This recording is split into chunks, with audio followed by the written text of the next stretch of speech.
भारतीय सिनेमा में ना एक ऐसी हंसी है जो हमेशा गूंजती रहेगी। एक ऐसी आवाज, एक ऐसा चेहरा जो दशकों से हमारे दिलों में बसा हुआ है। आज हम उसी हंसी के पीछे के इंसान को याद कर रहे हैं, महान एक्टर कॉमेडियन असरानी को। तो चलिए उनकी इस कमाल की जिंदगी और विलासत को थोड़ा और करीब से जानते हैं। हाल ही में खबर आई जिसने सच में पूरे देश को दुखी कर दिया। अपनी बेजोड़ कॉमिक टाइमिंग के लिए मशहूर असरानी साहब अब हमारे बीच नहीं रहे और इसी दुखद खबर ने हमें सोचने पर मजबूर किया कि क्यों ना उनके इस शानदार सफर को एक बार फिर से याद किया जाए। देखिए, उनके जाने पर प्रधानमंत्री मोदी ने भी श्रद्धांजलि दी और ये शब्द उनके असर को साफ दिखाते हैं। ये सिर्फ एक एक्टर के लिए कहे गए शब्द नहीं थे, बल्कि ये उस इंसान के लिए सम्मान था जिसका नाम सुनते ही लाखों चेहरों पर मुस्कान आ जाती थी। तो सवाल यही उठता है ना, कि आखिर क्या कहानी है उस शख्स की जिसे इतना प्यार मिला, इतना सम्मान मिला।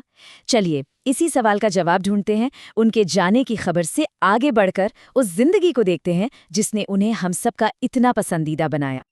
तो ये कहानी शुरू होती है पर्दे तक के सफर से, जयपुर से लेकर सिल्वर स्क्रीन तक। देखिए, हर बड़े सफर की शुरुआत एक छोटे कदम से होती है। 1941 में जयपुर के एक मिडिल क्लास परिवार में उनका जन्म हुआ। फिर 60 के दशक की शुरुआत में वो पहुंचे देश के सबसे बड़े एक्टिंग स्कूल FTII में ट्रेनिंग लेने। वहां से निकलकर उन्होंने सपनों के शहर मुंबई का रुख किया और 1967 आते आते उन्हें अपनी पहली फिल्मी भूमिकाएं मिलनी शुरू हो गई। और यहीं से शुरू हुआ एक कॉमेडियन का उदय, एक ऐसी अनोखी शैली का निर्माण जो पहले कभी नहीं देखी गई थी। पता है उनकी कॉमेडी की सबसे खास बात क्या थी? वो सिर्फ जोक्स नहीं सुनाते थे। उनका असली जादू था ऐसे किरदारों को निभाने में जो खुद को तो बड़ा सीरियस लेते थे, लेकिन उनकी हरकतें देखकर ऑडियंस हंसते हंसते लोटपोट हो जाती थी। मतलब वो अपने ही बनाए जाल में फंसे हुए इतने मजेदार लगते थे, और यही तो उनकी सबसे बड़ी खूबी थी। और फिर आया 70s का दशक, जो उनके लिए एक गोल्डन पीरियड साबित हुआ। आप फिल्में देखिए, बावर्ची, चुपके चुपके, अभिमान। इन क्लासिक फिल्मों में उनके किरदारों ने उन्हें एक ऐसे कॉमेडियन के तौर पर खड़ा कर दिया जिस पर सब भरोसा करते थे। उन्होंने ये साबित कर दिया कि फिल्म कोई भी हो, वो अपनी छाप छोड़ ही जाएंगे। लेकिन फिर आई वो फिल्म जिसने उन्हें इतिहास में हमेशा के लिए अमर कर दिया। एक ऐसा किरदार जिसने उनका नाम हिंदुस्तान के हर घर तक पहुंचा दिया। शोले का वो अविस्मरणीय जेलर। वाकई ये उनके जीवन भर की भूमिका थी। अंग्रेजों के जमाने के जेलर हैं हम, बस यही वो लाइन है। सोचिए, शोले में उनका रोल कितना छोटा सा था, है ना? लेकिन उनका अंदाज, उनका तरीका इतना अनोखा था कि ये एक लाइन इंडियन सिनेमा के इतिहास की सबसे यादगार लाइनों में से एक बन गई। और इस किरदार के पीछे की सोच भी बड़ी दिलचस्प थी। डायरेक्टर रमेश सिप्पी ने खुद बताया कि उनके दिमाग में एक ऐसा जेलर था जो ऊपर से हिटलर जैसा सख्त दिखने की कोशिश करता हो पर अंदर से एकदम फनी हो। और फिर उन्होंने कहा कि असरानी इस रोल को निभाने के लिए ही पैदा हुए थे। तो इससे एक बात तो साफ हो जाती है कि रोल छोटा है या बड़ा, इससे फर्क नहीं पड़ता। असरानी साहब ने अपनी कमाल की कॉमिक टाइमिंग और उस अनोखे अंदाज से ये दिखा दिया कि एक सच्चा कलाकार कैसे एक छोटे से रोल को भी हमेशा के लिए यादगार बना सकता है।